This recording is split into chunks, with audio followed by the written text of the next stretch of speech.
I start this lecture, I really just have to say something about the World Affairs Council. It's not just the World Affairs Council of Pittsburgh, which obviously does such a spectacular job. And Mr. Chairman, I endorse completely, wholly, and in every way the vast amount of educational work that you all do.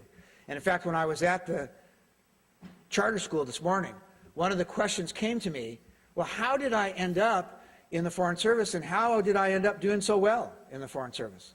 And my answer was a simple one. I had good teachers.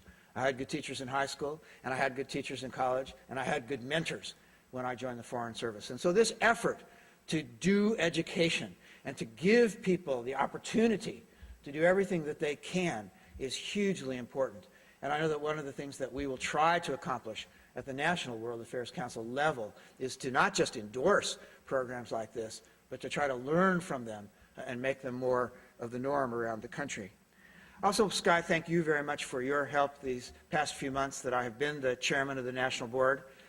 It's been an interesting job. We've hired a new president, Kirk Talbot, who I think will be fantastic, and Sky was on the committee that helped us do that, and so we thank you very much for your help at the national level. Which leads me, finally, to talk about what it is that the World Affairs Council is supposed to do. And you all know what you are doing here in Pittsburgh, and the other 89 councils, I think, all around the country know what they are doing. And the issue for us now at the national level is, what are we supposed to do to support your efforts? What are we supposed to do to disseminate best practices? A chance just before the lunch and the reception, someone asked me, well, why now? Why did you take this job today?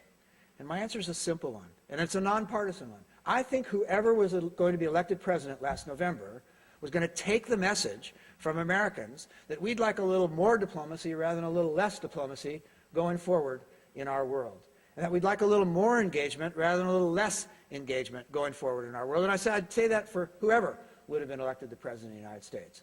And what a great time to take this World Affairs Council network, 90 councils, 500,000 participants and members around the country, and make it the premier organization supporting America's engagement in the world. Nobody else has got 500,000 members and participants. No one else has the kind of draw that you all have in Pittsburgh replicated around the country. And so I hope that Kirk Talbot, and to the extent that I can help him do so, will make the World Affairs Council the premier grassroots organization supporting America's engagement in the world. And that means that I need you not just to be members of the World Affairs Council of Pittsburgh, but I also need you from time to time to think about what it means to be part of the national network, whether it's going on a trip to Oman, whether it's coming to Washington, whether it's talking about the importance of the World Affairs Councils of America. And no one at the national level is interested in kind of telling you what to do here in Pittsburgh. What we're interested in doing is learning from you and multiplying it as a force multiplier all around the country. And this is the time we can do this. And I will need all of your support, first here in Pittsburgh. That's your primary job, but also to think from time to time about the national aspect of your commitment to the World Affairs Councils for America.